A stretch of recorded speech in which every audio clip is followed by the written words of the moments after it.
नमस्कार, मैं हूं दिबांजलि मोइत्रा। अक्सर हम किसी न किसी के गायब होने की खबर सुनते रहते हैं। गुमशुदा की तलाश वाले पोस्टर दीवारों पर लगा होना या फिर न्यूज़पेपर में विज्ञापन आना आम बात हो गई। इन गुमशुदा लोगों में कुछ तो सही सलामत घर वापस आ जाते हैं और कुछ के घर वालों को बुरी खबर आती है। तो वही कुछ ऐसे गुमशुदा भी होते हैं जिनकी कोई खबर ही नहीं मिलती। आज हम आपको देश और दुनिया के कुछ ऐसे ही गुमशुदा लोगों के बारे में बताने जा रहे हैं जिनकी कोई खबर ही नहीं मिली।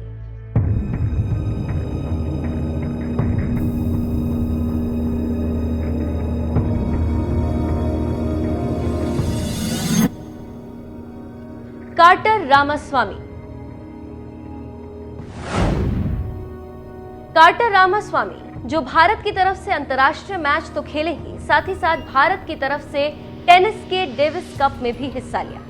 1896 में जन्मे रामास्वामी ने 1936 में अपना पहला अंतर्राष्ट्रीय क्रिकेट मैच खेला, लेकिन इससे पहले ही ये 1922 में भारत की तरफ से डेविस कप खेल चुके थे।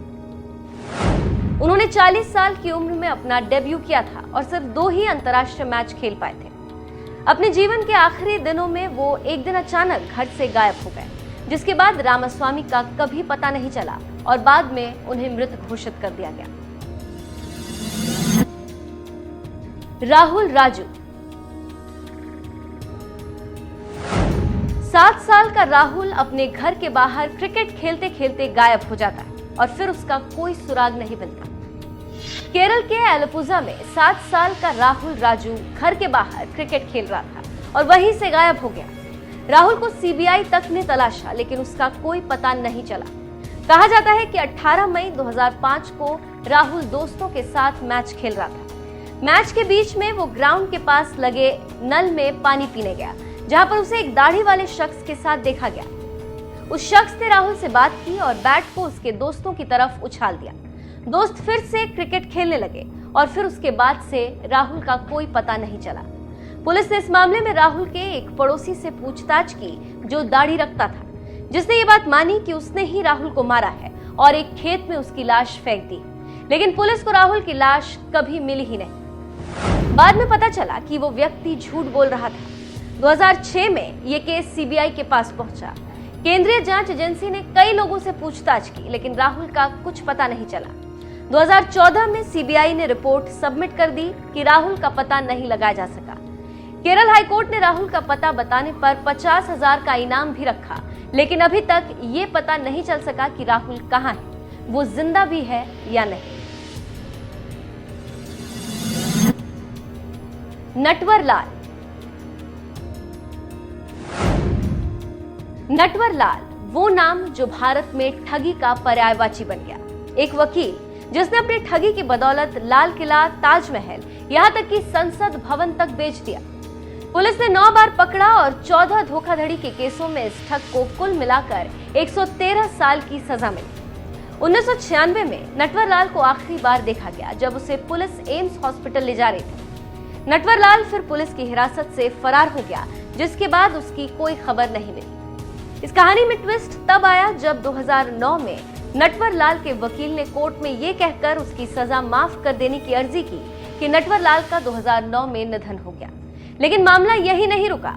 वकील की इस दलील पर नटवर लाल के भाई ने कोर्ट में कहा कि उनकी सजा तो 14 साल पहले ही माफ कर देनी चाहिए थी, क्योंकि 1996 में उन्होंने खुद अपने हाथों से नटवर लाल का अंतिम संस्कार किया था। इन दावों से अलग नटवर लाल को लेकर आज तक कोई पुख्ता सबूत नहीं मिले।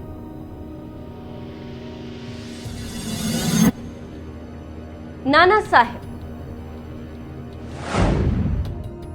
इस कड़ी में एक नाम जुड़ा है स्वतंत्रता संग्राम के शिल्पकार कहे जाने वाले पेशवा नाना साहेब का। नाना साहेब की जिंदगी से जुड़ी कई बातें, कई दस्तावेज मिल जाएंगे, लेकिन वो शहीद कहाँ हुए इसको लेकर कोई ठोस सबूत नहीं मिलता। उनके निधन को लेकर लोगों का अलग अलग मत है। कुछ इतिहासकारों का मानना है कि 1857 में नाना साहेब की मृत्यु मलेरिया बुखार से हो गई थी। वहीं इस बात के सबूत भी मौजूद हैं कि 1858 में रानी लक्ष्मीबाई, तात्या टोपे और राव साहेब ने नाना साहेब को अपना पेशवा माना था। इतना ही नहीं, इसके अलावा कहा जाता है कि नाना साहेब 1859 में नेपाल चले गए, जहां एक शिकार के दौरान वो एक बाघ के हमले से घायल हो गए। जिसके बाद उनका निधन हो गया। लेकिन सबूत इस बात के भी हैं कि 1860 में अंग्रेजों को उनके नेपाल में होने की खबर मिली। नाना साहेब को लेकर ये बात भी कही जाती है कि वो गुजरात के एक मंदिर में 46 साल तक एक ब्राह्मण दयानंद महाराज बनकर रहे।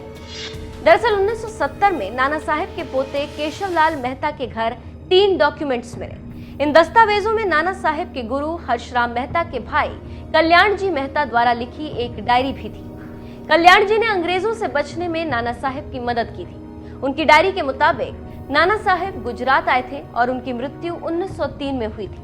वहीं खुद को नाना साहेब का पोता बताने वाले बाजीराव उर्फ सूरज प्रताप ने 1953 में एक अखबार के हवाले से यह दावा किया था कि नाना साहेब की मृत्यु 1926 में हुई थी। गौरतलब है कि नाना साहेब को लेकर सिर्फ दावा ही किया गया। किसी ने इस बात का सबूत नहीं दिया कि नाना साहेब का क्या हुआ और उनका निधन कब और कहां हुआ।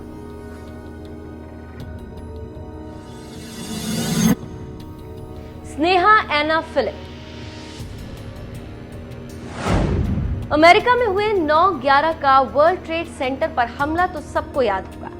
इस आतंकी हमले में करीब 3000 लोगों को अपनी जान गंवानी पड़ी। मारे गए लोगों में भारतीय मूल की डॉक्टर स्नेहा एना फिलिप भी शामिल थी। लेकिन स्नेहा की कहानी में ट्विस्ट है।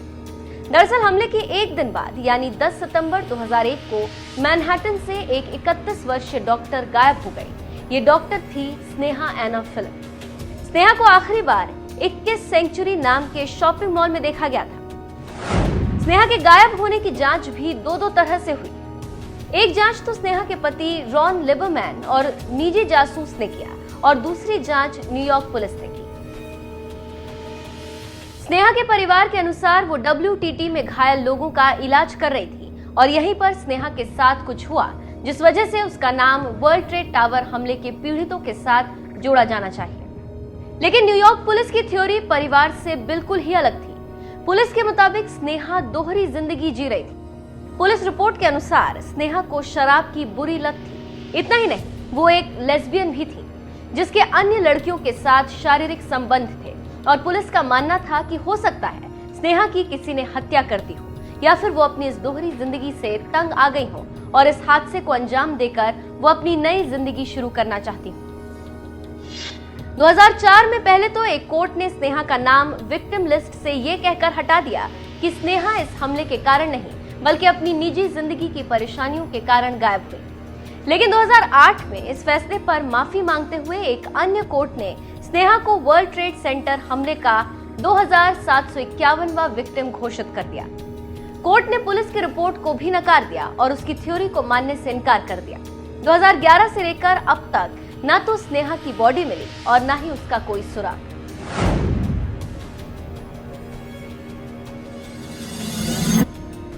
नजीब अहमद। दिल्ली के जवाहरलाल नेहरू विश्वविद्यालय में पढ़ने वाला नजीब अहमद 14 अक्टूबर 2016 से लापता है। नजीब JNU में MSc बायोटेक प्रथम वर्ष का छात्र था। 14 अक्टूबर की रात JNU के माही मांडवी हॉस्टल में कुछ छात्रों से उसकी झड़प हुई थी। तब से नजीब कहां है किसी को कोई खबर नहीं। पुलिस ने नजीब के लापता होने पर IPC की धारा 365 के तहत मामला दर्ज किया। मामला CBI के हवाले किया गया और करीब 2 साल चली खोजबीन के बाद भी नजीब का कुछ पता नहीं चला और अक्टूबर 2018 में CBI ने नजीब अहमद का केस बंद कर दिया।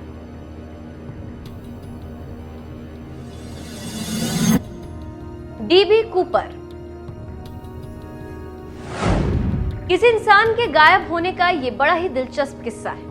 24 नवंबर 1971 को पोर्टलैंड एयरपोर्ट से नॉर्थ वेस्ट ओरिएंट एयरलाइन की एक टिकट बुक होती है। फ्लाइट नंबर 305 पोर्टलैंड से सियाटल वॉशिंगटन जा रही थी। प्लेन उड़ान भरने वाली होती है कि ये शख्स एयर होस्टेस को एक कागज का टुकड़ा देता है जिस पर लिखा था कि मेरे बैग में बॉम्ब। वो एयर होस्टेस को अपने पास बुलाता है और उसे बैग में बॉम्ब दिखाता।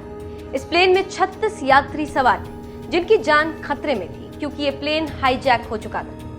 कुछ देर बाद इस शख्स ने एक और नोट दिया जिस पर लिखा था कि उसे 4 पैराशूट, $2 लाख कैश चाहिए, वो भी $20 के बंडल में, और कैश के बदले वो इन यात्रियों को छोड़ देगा। जब ये फ्लाइट सियाटल वॉशिंगटन में लैंड करती है, ये शख्स पैराशूट और कैश के बदले 36 यात्रियों को फ्लाइट से उतार देता है। जबकि क्रू मेंबर को अभी भी बंदी बना कर रखता है और पायलट को आदेश देता है कि फ्लाइट को मेक्सिको की तरफ ले चले। रात में करीब 8 बजे सियाटल और रेनो के बीच डीबी कूपर कुछ ऐसा करता है कि फ्लाइट में मौजूद सभी लोग चौंक जाते हैं। कूपर फिरौती की रकम और पैराशूट के साथ प्लेन के पिछले हिस्से से अचानक ही कूद जाता है। पायलट फ्लाइट की सेफ लैंडिंग करता है, लेकिन रात के अंधेरे में कूपर कहीं भाग जाता है। एफबीआई ने इस केस की छानबीन की, लेकिन कूपर का कहीं कोई सुराग नहीं मिला। एफबीआई की केस हिस्ट्री में ये सबसे लंबा चलने वाले अनसुलझे केसों में से एक था। 2016 में एफबीआई ने ये केस बंद कर दिया था। इस तरह उस शख्स का कभी पता नहीं लग सका जिसे मीडिया ने डीबी कूपर नाम दिया था। एफबीआई की वेबसाइट पर आज भी डीबी कूपर हाईजैकिंग केस के बारे में पढ़ा जा सकता है। ऐसे नेताजी सुभाष चंद्र बोस के गायब होने या निधन की गुत्थी भी अनसुलझी। नेताजी 18 अगस्त 1945 को लापता हो गए थे। इस वजह से आज तक ये गुत्थी नहीं सुलझ पाई कि वो कहां गए। क्या विमान दुर्घटना में ही उनकी मौत हो गई या फिर बाद में फैजाबाद के गुमनामी बाबा नेताजी ही थे?